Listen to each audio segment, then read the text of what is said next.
Okay. அதாவது ஆதிரி செஞ்சிருந்தா கூட கரண்ட் கட் ஆயிடுச்சு. கரண்ட் கட் ஆனா ஃபுல் சிஸ்டம் ஆஃப் ஆயிடுச்சு. அதான் கிளாஸ் கட் ஆரம்பிச்சு. சரியா? ஓகே. அப்ப காசு கணக்கு என்ன செய்யணும் அப்படின்னா, சின்னதா ஒரு காசு கணக்கு ஒண்ணு தயாரிங்க. அப்ப அந்த காசு கணக்குல நீங்க என்ன செய்யணும் அப்படின்னா, இந்த வருடத்துக்கு நீங்க எவ்வளவு காசா பெற்ற சந்தா, அதாவது முதலாவது காசு கொடுக்கல் வாங்கல மட்டும் அந்த காசு கணக்குல உள்ளடக்குங்க.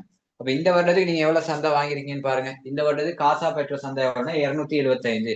அப்ப காசு கணக்குல வரவு பக்கம் 275, 475. சரியா? காசு கணக்குல வரவு பக்கம் 475 அப்படின்றத வைங்க. அதாவது காசா பெற்ற சந்தா. அதுக்கப்புறம் பெற்ற நன்கொடை எவ்வளவு இருக்கு? 5 லட்சம் இருக்கு. அதுவும் காசா தானே வாங்கியிருக்கீங்க. இப்ப காசா வாங்கினதால 500 அப்படின்றது நன்கொடை. சரியா?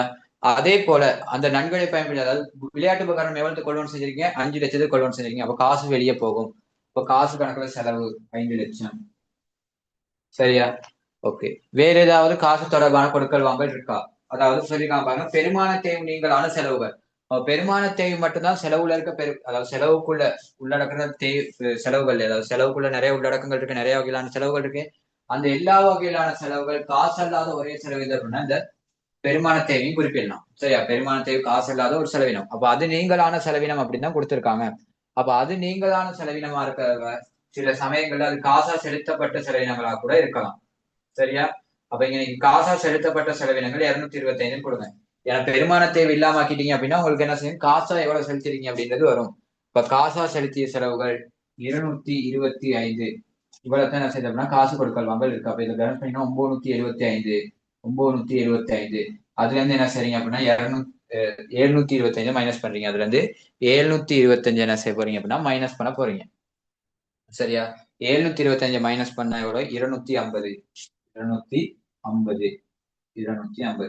அப்ப காசு கணக்குல, அதாவது சொத்துக்கள் தான் உங்ககிட்ட கேட்கிறாங்க. இப்ப முதலாவது காசு அப்படின்ற ஒரு சொத்து உங்ககிட்ட இருக்கு. அது எவ்வளவு? காசு அப்படின்ற இருக்க சொத்து வந்து 250. அதே போல இறுதியில நிலுவை இருக்கு. இறுதி நிலுவை எவ்வளவு கொடுத்திருக்கான் அப்படின்னா, இறுதிய அட்டூர் எவ்வளவு கொடுத்திருக்கான் அப்படின்னா, இறுதி அட்டூர் எவ்வளவு கொடுத்திருக்கான்னு பாருங்க. இறுதி நிலுவை 50 கொடுத்திருக்கான். அதுவும் என்னது? உங்களுக்கு ஒரு காசு. சரி, அட்டூர் அப்படின்றதும் காசு. ஆகவே அட்டூர் எவ்வளவு? அங்கனிக்கு ஒரு 50. இறுதி அட்டூர் ஒரு 50. அதுவும் ஒரு காசு. அது இல்லாம வேற என்ன இது இருக்கு? அதாவது சொத்துக்கள் இருக்குன்னு பாருங்க. அது இல்லாம வேற என்ன சொத்துக்கள் நிறுவனத்துல இருக்கு? அதாவது வேற என்ன சொத்துக்கள் இருக்கு அப்படின்னு பார்த்தா விளையாட்டு உபகரணம் இருக்கு. அதாவது விளையாட்டு உபகரணம் என்னது? ஒரு சொத்து தான். ஆனா அதுக்கு என்ன செய்யணும் அப்படின்னா, சொத்துக்குள்ள நீங்க சேர்க்கிறப்ப கொண்டு செல் பெறுமதியை தான் சேர்க்கணும். அதாவது கொண்டு செல் பெறுமதி அப்படின்றது கொள்குடவு பெறுமதியில இருந்து தேவை கழிச்சு வர பெறுமதியை தான் நீங்க என்ன செய்யணும் அப்படின்னா சேர்க்கணும். அப்ப நீ மொத்தமா எவ்வளவு இருக்கு அப்படின்னா 5 லட்சம் இருக்கு. சரியா? விளையாட்டு உபகரணம் 5 லட்சம் இருக்கு. அதுல இருந்து 25 தேவை என்ன செய்றீங்க அப்படின்னா மைனஸ் பண்ணீங்க. தேவை 25 அப்படின்றத வச்சீங்க. அப்ப தேவை 25 என்ன செய்றீங்க அப்படின்னா மைனஸ் பண்றீங்க. மைனஸ் பண்ணீங்கன்னா 475. அப்ப அதுவும் ஒரு சொத்து. அது அலுவலக உபகரணங்கள் வந்து 475. வேற என்ன சொத்துக்கள் இருக்கு இந்த நிறுவனத்துல? பாருங்க, வேற ஏதாவது சொத்துக்கள் இருக்கா அப்படின்ட்டு. வேற எந்த விதமான சொத்துக்களும் என்ன செய்யலாம் அப்படின்னா நிறுவனத்துல இல்ல. சரியா? இந்த நிறுவனத்துல வேற எந்த விதமான சொத்துக்களும் இல்ல. அப்ப வேற எந்த விதமான சொத்துக்களும் இல்லாதனால இப்ப சொத்துக்களை கூட்டினீங்க அப்படின்னா 775. இப்ப மொத்த சொத்துக்கள் எவ்வளோ? 775. இந்த நிறுவனத்தில் காணப்படுற மொத்த சொத்துக்கள் 775. மொத்த சொத்துக்கள் அப்படின்றதுக்கு ஆன்சர் இருக்கு.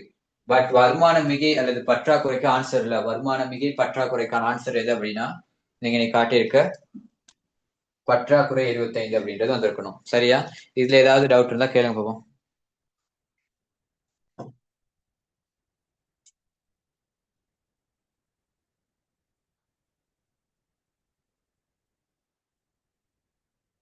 டவுட் இல்லையா? சரி. அப்ப அதுக்கு அடுத்த கேள்விக்கு வாங்க போவோம். ஐடில் என்பவர் தனது வியாபாரத்தில் 2015 மார்ச் மாதத்தில் பின்வரும் வழக்குகள் இடம்பெற்றன. தொங்கல் கணக்கு கேட்கிறாங்க. அதாவது ரெண்டே ரெண்டு வழக்கு கொடுத்துட்டு அதுக்கான தொங்கல் கணக்கு என்ன அப்படின்றத கேள்வியா கேட்டிருக்காங்க. சரியா?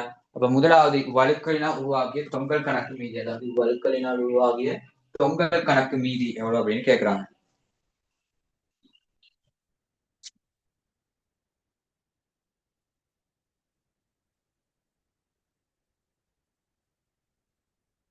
முதலாவது தொங்கல் கணக்கு என்ன செய்யுங்க அப்படின்னா இதுக்கு மட்டும் அடிங்க. தொங்கல் கணக்கு. சரியா? தொங்கல் கணக்குல மீதி வந்தது மீதி சென்றது என்ன செய்யுது அப்படின்னா இறுதி மீதி எடுக்கிறது இல்ல. அவங்க கேட்கறது தொங்கல் கணக்கு மீதினா அவங்க ஆரம்ப மீதி எந்த பக்கம் இருக்கு அது எவ்வளவு அப்படின்றது மட்டும் தான் கேட்பாங்க. இறுதியில நீங்க மீதி வந்தது மீதி சென்றது எடுத்துட்டு போயிட கூடாது. சரியா? முதலாவது பாருங்க 2500 பெற்ற கழிவு கொடுத்த கழிவு என பதியப்பட்டிருக்கு. அப்ப பெற்ற கழிவு கொடுத்த கழிவு பதிஞ்சிருக்காங்க. சரியா? பெற்ற கழிவை கொடுத்த கழிவுன்னு பதிவு செஞ்சிருக்காங்க.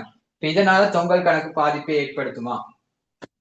இதனால தொங்கல் கணக்கு பாதிக்குமா அப்படின்னு கேட்டா, முதலாவது பெற்ற கழிவுக்கு என்ன இரட்டை பதிவுன்னு பார்ப்போம்.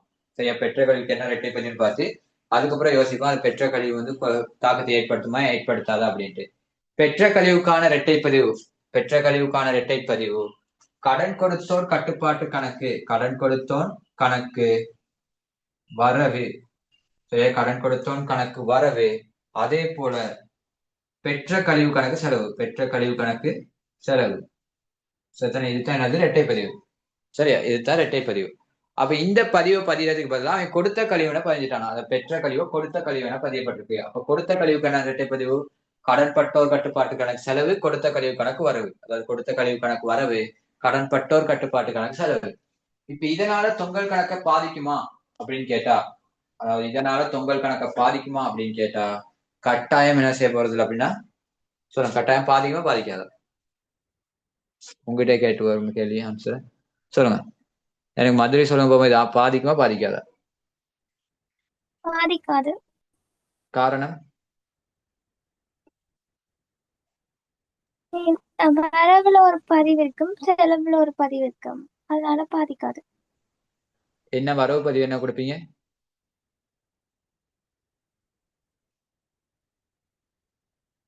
வரவு பதிவு என்ன கொடுப்பீங்க?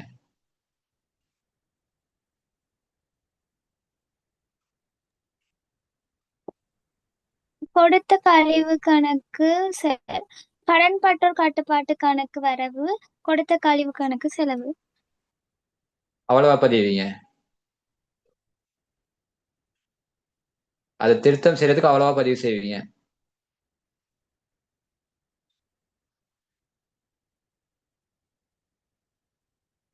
வேற ஏதாவது ஆன்சர் தெரிஞ்சவங்க இருக்கீங்களா?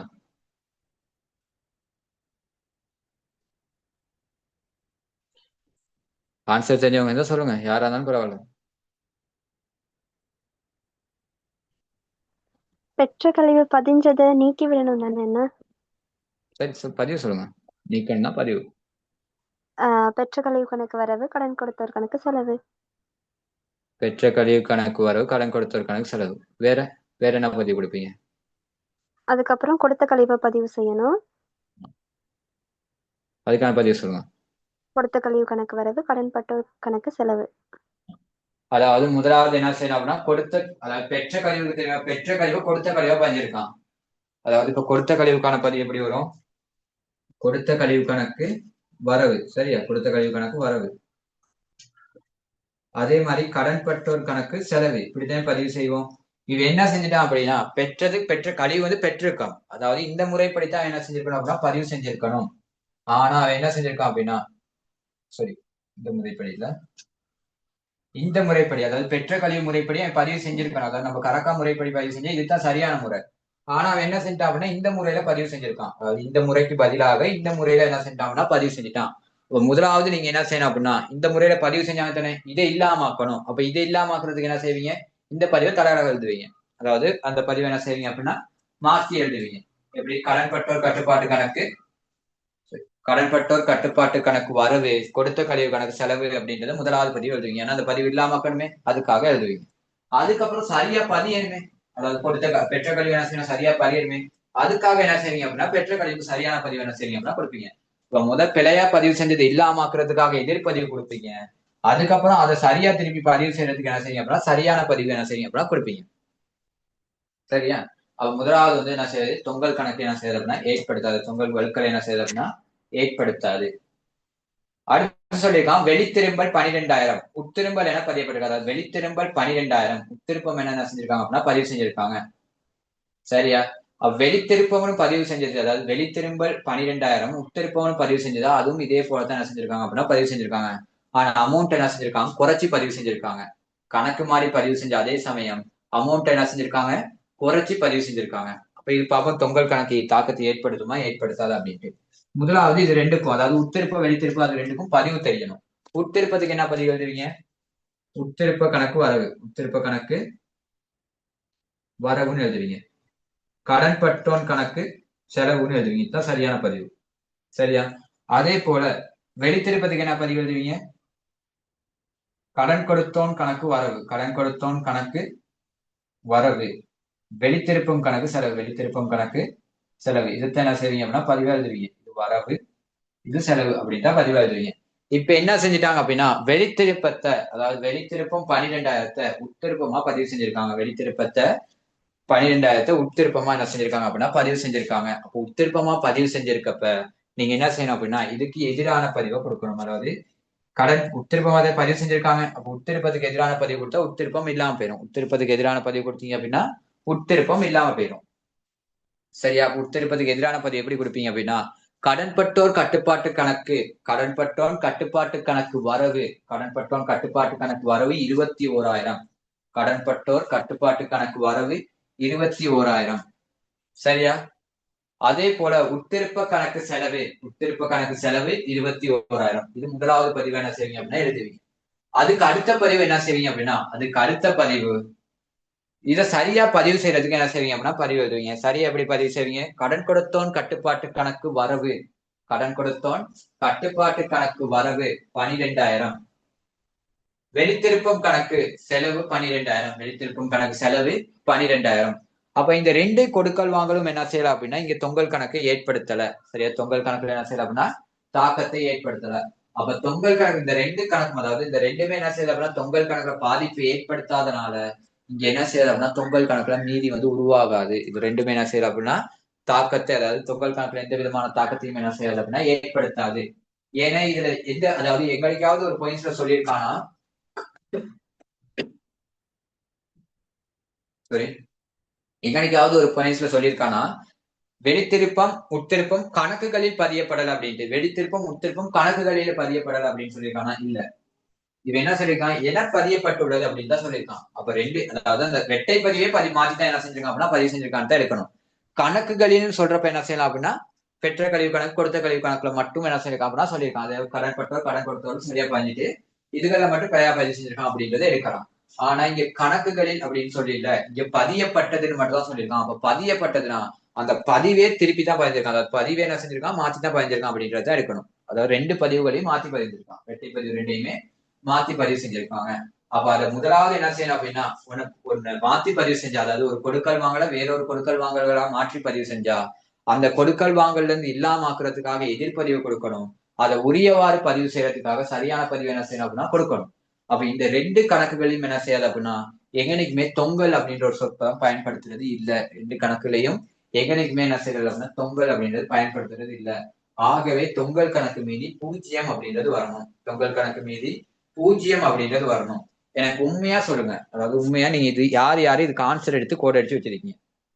ஆன்சர் எடுத்து கோட் அடிச்சவங்க யார் அப்படின்ட்டு நீங்க எனக்கு பர்சனலா மெசேஜ் பண்ணாலும் பரவாயில்ல, அந்த எவ்ரிவன் ரிப்போர்ட் மெசேஜ் பண்ணாலும் பிரச்சனை இல்லை. உண்மையை சொல்லணும், யார் ஆன்சர் எடுத்ததுன்னு மட்டும் சொல்லுங்க. ஆன்சர் எடுத்து யார் கோட் அடிச்சிருக்கா?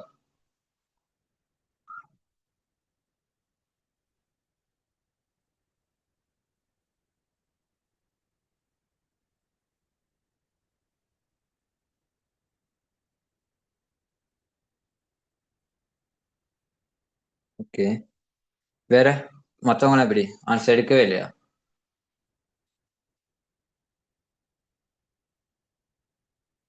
ஒரு ஆள் ஆன்சர் எடுக்கல, மத்தவங்க எப்படி? மத்தவங்க கோட் அடிச்சிருக்கீங்க, ஆன்சர் சொல்ல மாட்டேங்கிறீங்க. அப்படியா?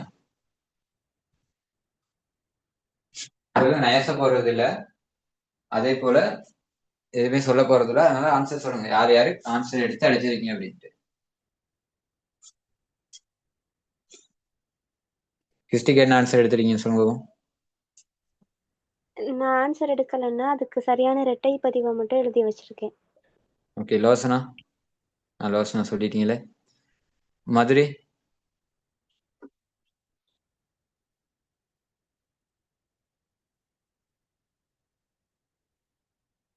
ஓகே,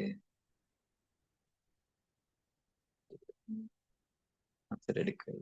ஓகே, வேற வருஷம் நடிச்சிருக்கீங்க? ஆன்சர் எடுக்கல சார். ஓகே, ஆன்சர் எடுக்காத அளவுக்கு நல்லா யாரும் ஆன்சர் என்ன செஞ்சிருக்காங்க எடுத்து வச்சிருக்காதீங்க. அப்ப இந்த மாதிரி ஒரு 4 கணக்கு இருந்தா என்ன செய்யலாம்னா டெஸ்ட் பண்ணி பார்த்துக்கலாம் போல யார் யார் ஆன்சர் எடுக்கிறது எடுக்கல அப்படின்றது. சரியா? அப்ப சரியான ஆன்சர் நீங்க எதுக்குமே ஆன்சர் எடுக்க போகாட்டி உங்களுக்கு ஆன்சர் தெரியல அப்படின்னா நீங்க சரியான ஆன்சர் எடுத்து எழுதுங்க கேள்வி. இந்த கேள்விகள்ல எந்த விதமான பிழைகளும் வந்து இதுல வந்து ஆன்சர் தான் என்ன செய்யலாம் அப்படின்னா இல்ல. இதே மாதிரிதான் நம்ம முதலாவது பேப்பர் செய்யற அப்படின்னா முதலாவது ஒரு பேப்பர் செஞ்சேன். அந்த பேப்பர்லயும் என்ன செய்யறது அப்படின்னா ஆன்சர் இருக்காது. அதுக்கு ஆன்சர் இருக்காதுக்கு மெயின் காரணம் நான் சொன்னேன். ஆனா பட் இதுல வந்து என்ன செய்யலாம் அப்படின்னா கரெக்ஷன் பண்ணாம இருக்கனால தான் இதுல வந்து ஆன்சர் இல்ல. நான் கரெக்ஷன் பண்ணது குரூப்ல போடல தானே.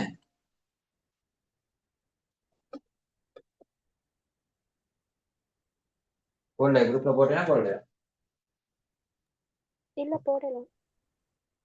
ஓகே அப்ப எனக்கு நீங்க ஞாபகப்படுத்தி நீங்க குரூப்ல போடணும் அப்படின்ட்டு யாராவது ஒரு ஞாபகப்படுத்தினா பரவாயில்ல. கிளாஸ் முடிகிறதோட ஞாபகப்படுத்திடுங்க. அடுத்து கேட்டிருக்காங்க பாருங்க. அந்த கேள்வி சத்தனை அந்த கேள்வி டவுட் இருந்தா கேளுங்க. அதாவது 39வது கேள்வி டவுட் இருந்தா கேளு. 40வது கேள்வி போகணும்.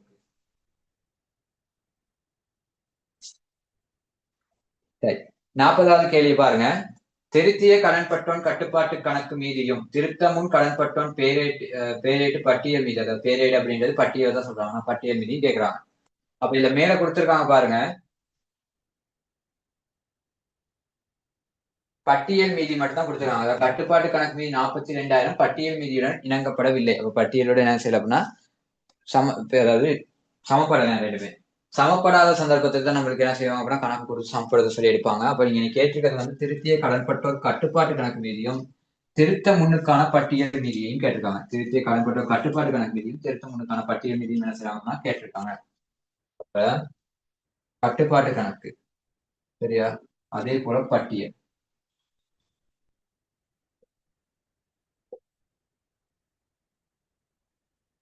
பட்டியல பிளஸ் அதே போல மைனஸ். முதலாவது பாருங்க கடன்பட்ட கட்டுப்பாட்டு கணக்கு மீதி எவ்வளவு கொடுத்துருக்கான் அப்படின்னா 42,000. அப்ப மீதி 42,000 இந்த இடத்துல வச்சிருக்கோம். சரியா? அடுத்து முதலாவது கொடுக்கல் வாங்கல் கடன் விற்பனை 6,500. கடன் விற்பனை 6,500. கடன்பட்டோர் கட்டுப்பாட்டு கணக்கில் 5,600 என பதியப்பட்டிருக்காங்க. கடன்பட்டோர் கட்டுப்பாட்டு கணக்குல என்ன செஞ்சிருக்கான் 6,500 5,500 பதிஞ்சிருக்கான். அப்ப எவ்வளவு குறைவாக பதிவு செஞ்சிருக்காங்கன்னா 9,000 குறைவாக பதிவு செஞ்சிருக்காங்க.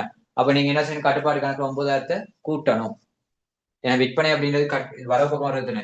ஓகே வரவு பக்கம் என்ன செய்றீங்க அப்படின்னா விற்பனைன்னு சொல்லி 9,000 கூட்டுறீங்க. சரியா 9,000 கூட்டுறீங்க. அதாவது 6,500 பதிய வேண்டிய இடத்துல கட்டுப்பாட்டு கணக்குல 5,600 பதிஞ்சிருக்காங்க. 5,500 பதிய வேண்டிய இடத்துல 6,500 பதிய வேண்டிய இடத்துல 5,600 பதிஞ்சிருக்காங்க. அப்ப எவ்வளவு குறைவாக பதிவு செஞ்சிருக்காங்க அப்படின்னா 9,000 குறைவாக என்ன செஞ்சிருக்காங்க அப்படின்னா பதிவு செஞ்சிருக்காங்க. அந்த 9,000 நீங்க கூட்டி விடுங்க. அதே மாதிரி கடன்பட்டோன் பேரேட்டில், அதாவது கடன்பட்டோன் பேரேட்டில் விற்பனை கணக்கில் 5,000, அதாவது கடன்பட்டோன் பேரேட்டில் 6,000 என பதியப்பட்டிருக்கு. விற்பனை கணக்குல எவ்வளவு பதிஞ்சாலும் நம்மளுக்கு தேவைப்படாது. ஏன்னா விற்பனை கணக்கு நம்ம இப்ப திருத்த போறது இல்லை. நம்மளுக்கு திருத்த போறது இது 2 மட்டும்தான், கட்டுப்பாட்டு கணக்கு பட்டியலையும் மட்டும்தான். இப்போ பட்டியல் எவ்வளவு பதிஞ்சிருக்கானா 6,000 பதிஞ்சிருக்கானா. அப்போ பட்டியல் இன்னும் எவ்வளவு பதியல 500 பதியல. அதனால விற்பனை பட்டியல் என்ன செய்யணும் அப்படின்னா பட்டியல் விற்பனைன்னு சொல்லி 500 என்ன செய்யணும்னா பிளஸ் பண்ணணும். விற்பனைன்னு சொல்லி 500 பிளஸ் பண்ணுங்க. சரியா? தசம் வச்சு செய்யற, அதாவது இந்த கணக்குல வந்து என்ன செய்யறோம்னா உன் சைட கட் பண்ணி செய்யறதுனால தசம் வச்சு செய்யறோம். சரியா?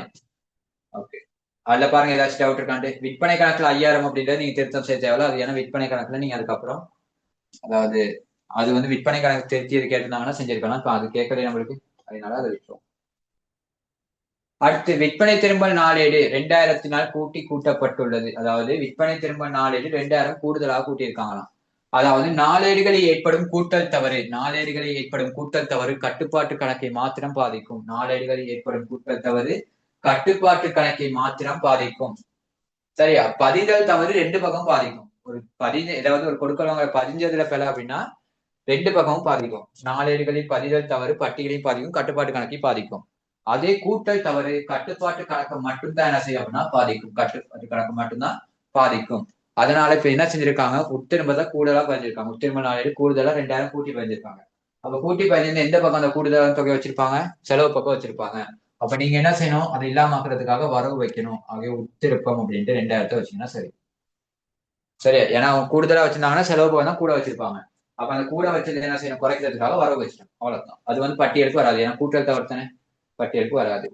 அடுத்து அறவிட முடியா கடன் 2,000 கடன்பட்டோர் பேரேட்டில் சரியா, அதாவது கடன்பட்டோர் பேரேடு அப்படின்றது பட்டியலை தான் சொல்லுவாங்க. சரியா? இதுக்கு ஒரே ஒரு சொற்பதம் கட்டுப்பாட்டு கணக்கு அல்லது பொது பேரேடுன்னு சொல்லலாம். இதுக்கு வந்து கட்டுப்பாட்டு கணக்கு அல்லது பொது பேரேடு அப்படின்ற சொற்பதத்தை யூஸ் பண்ணலாம். இதுக்கு வந்து பேரேடு பட்டியல் அப்படின்றது அதுக்கு யூஸ் பண்ணலாம். அப்ப பேரேடு அப்படின்றது பட்டியலை தான் சொல்றாங்க. பட்டியல் அதாவது பேரேட்டில் சரியாக பதியப்பட்ட போதிலும் பொது பேரேடுகளில் 200 என பதியப்பட்டிருக்கு. பொது பேரேட்டில் என்ன செஞ்சிருக்காங்க, அளவிட முடியாத கடன் 200ன்னு பதிவு செஞ்சிருக்காங்க. அப்ப எவ்வளவு குறைவா பதிவு செஞ்சிருக்காங்க, 1800 குறைவா பதிவு செஞ்சிருக்காங்க. அளவிட முடியாத கடனால் என்ன செய்யும், கடன்பட்ட கட்டுப்பாடு கணக்கு மீதி குறையும். அது அளவிட முடியாத கடன் எவ்வளவு, 1800. ஏன்னா இன்னும் எவ்வளவு குறைவா பதிஞ்சிருக்காங்கன்னா 1800 தான் பதிவு செஞ்சிருக்காங்க. அதை மட்டும் பதிவு செஞ்சா போதும். அதுக்கு அடுத்து மறுக்கப்பட்ட காசோலை 3000 கடன்பட்டோம் கட்டுப்பாட்டு கணக்கில் 300 என செலவிடப்பட்டிருக்கு. அதாவது கட்டுப்பாட்டு கணக்கில் கடன்பட்டோன் கடன்பட்டோன் கணக்கு அப்படின்றது பேரேட சொல்றாங்க. இந்த பேரேட்ல என்ன செஞ்சிருக்கு அப்படின்னா 300 என செலவிடப்பட்டிருக்கு. அதாவது மறுக்கப்பட்ட காசோலை நீங்க எவ்வளவு செலவு வச்சிருக்கணும் அப்படின்னா, சரியா, மறுக்கப்பட்ட காசோலை 3000 கடன்பட்டோன் கணக்கில் 300 என செலவிடப்பட்டிருக்கு. சரி, மறுக்கப்பட்ட காசோலை அப்படின்றப்ப செலவுல வைக்கணும். மறுக்கப்பட்ட காசோலைய வரவுல வைக்கணும்.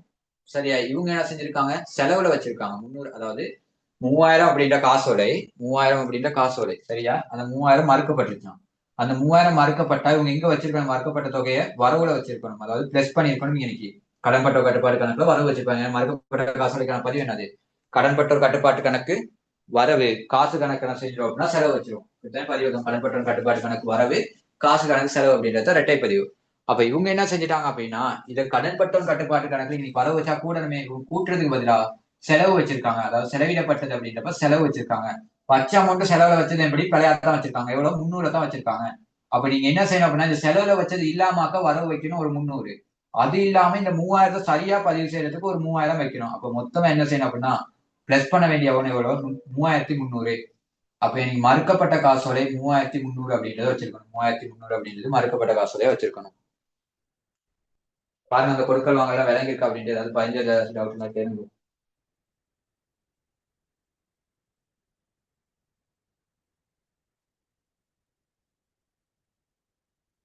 சரி, இப்ப என்ன செய்யுங்க அப்படின்னா, கட்டுப்பாட்டு கணக்கு பேலன்ஸ் பண்ணுங்க. 44,900 44,900 44,900 44,900 இருந்து என்ன செய்றீங்க அப்படின்னா 1,800 மைனஸ் பண்றீங்க. அதாவது 44,900 இருந்து 44,900 இருந்து மைனஸ் பண்றீங்க 1,800. சரி, 1,800 மைனஸ் பண்றீங்க. மைனஸ் பண்ண எவ்வளோ, 43,100. சரியா, 43,100 43,100 மீதி வந்தது. சரியா, இந்த 43,100 இங்க வர பட்டியல்ல வர மீதியும் என்ன செய்யணும்னா சமனாக இருக்கணும். அப்ப அதுதான் அப்படி சமப்பட்டதான் கணக்கு சரி. அதாவது இங்க வர மீதியும் சமனா இருக்கணும் எப்பயுமே. அதனால இந்த இடத்துக்கு 43,100 என்ன செய்யணும்னா அப்படியே பதிவு செய்யணும். 43,100.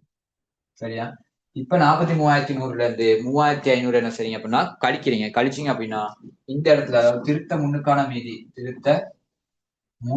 என்ன செய்யலாம் அப்படின்னா எடுக்கலாம். திருத்த முன்னுக்கான மீதி என்ன செய்யலாம் அப்படின்னா எடுக்கலாம்.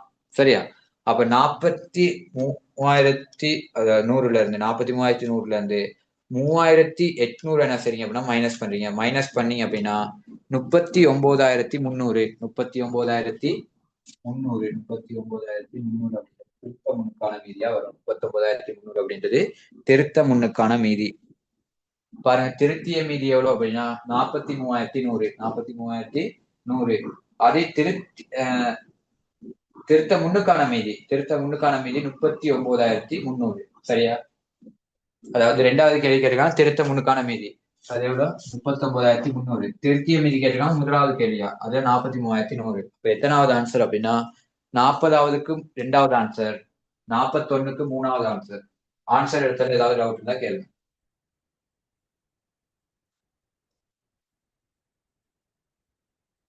டவுட் இல்லையா?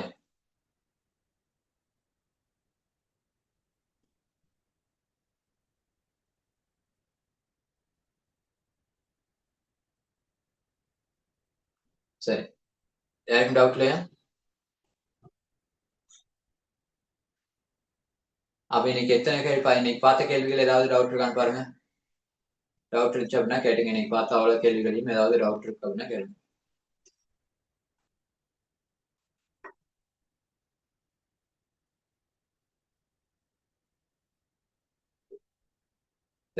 அப்ப எந்த விதமான டவுட்டும் இல்லை அப்படின்னா இன்னைக்கு கிளாஸ் முடிக்கும். அடுத்த கிளாஸ் என்ன செய்யும் அப்படின்னா அதே டைம் டேபிள் படி நடக்கும். சரியா? அடுத்த கிளாஸ் இன்னைக்கு இருக்கு அப்படின்னு.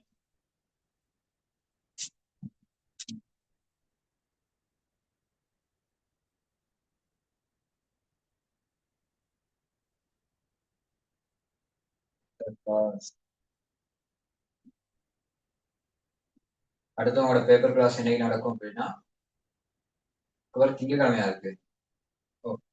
திங்கக்கிழமை 4 மணிக்கு தான் இருக்கு. எத்தனை நாள் கிளாஸ் உங்களுக்கு மிஸ் ஆயிடுச்சு? பேப்பர் கிளாஸ் 2 நாளா இல்ல 1 நாள்னா? 1 நாளா 2 நாள்? 1 நாள் மிஸ் ஆச்சு, 2 நாள் மிஸ் ஆகுது கிளாஸ். இன்னைக்கு மாதிரி 1 நாள் தான் மிஸ் ஆயிருக்கணும்.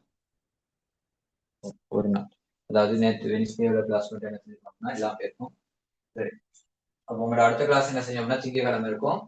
திங்கக்கிழமை என்ன செய்வோம் அப்படின்னா திங்கக்கிழமை இதே பேப்பர் பார்க்கணும். பார்த்து முடிச்சோம் முதலாவது பேப்பர். இந்த பேப்பர் முதலாவது என்ன செய்யும் அப்புறம் பார்த்து முடிச்சுட்டு அடுத்த பேப்பருக்கு போகும். அப்போ திங்கக்கிழமை இதே பேப்பர் தான் என்ன செய்யணும்னா நடக்கும். சரி, குறைஞ்சது ஒரு 50 கேள்வி வரைக்கும் என்ன செய்யணும்னா கொஞ்சம் இந்த கோட் அடிக்கிற கேள்விக்கு ஆன்சர் எடுக்கிறதா இருக்கும்.